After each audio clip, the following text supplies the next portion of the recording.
back to back Cambodia back to back Cambodia ខ្ញុំមិនមែនរៀបរាប់មិនមានគ្នាហើយរៀបរាប់នៅក្នុងផ្ទះខ្ញុំមិនបាយសន្តានាហើយ Big Boy Cambodia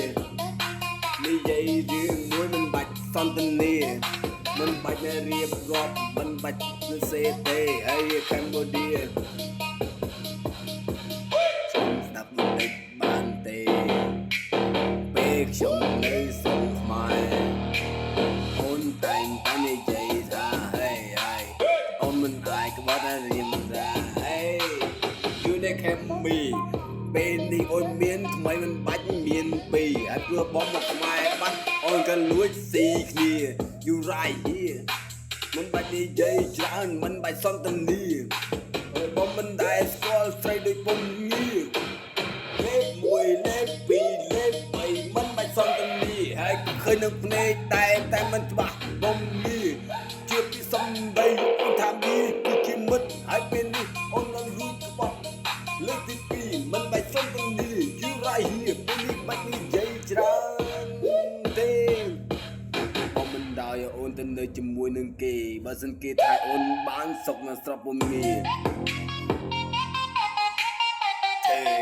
អីក៏ធ្វើទៅបងមិនបានបិទផ្លូវបងគេធ្វើអូនហើយបណ្ដាលផ្លូវ You must fuck You mother fuck មួយពីរមិនគ្រប់ You right មិនបាច់និយាយច្រើនព្រោះបងមិនមែនជាមនុស្សខ្លាំងខ្លាយចាំស្ដាប់ឲ្យជប់នៅចុងក្រោយនៅមាសងៃហើយរៀបរាប់បន្តិចមិនបាច់និយាយទេពេលដែលជួបគេអូនធ្វើមុខយ៉ាងម៉េចទៅហើយស្ដាំលើខំកអូនរៀបរាប់ដើម្បីទៅបានពេលនោះខឹងបងខ្លាំងណាស់អូនថាបងមិនគួរប្រេះផ្ដាំងបងក៏មិនដឹងថាជីមិចនឹងព្រោះតែអ្នកនោះគឺជាអ្នកណាអូនខ្លាចគេឃើញអូនខ្លាចតែគេចាំថាស្នំលើកអូនតើនៅណាគឺអ្នកខំបងមិនរៀបរាប់ហើយមិនបាច់តែផ្ដាំស្នំលើកនោះអូនតែគេថាយ៉ាងម៉េចតែគេថាយ៉ាងម៉េច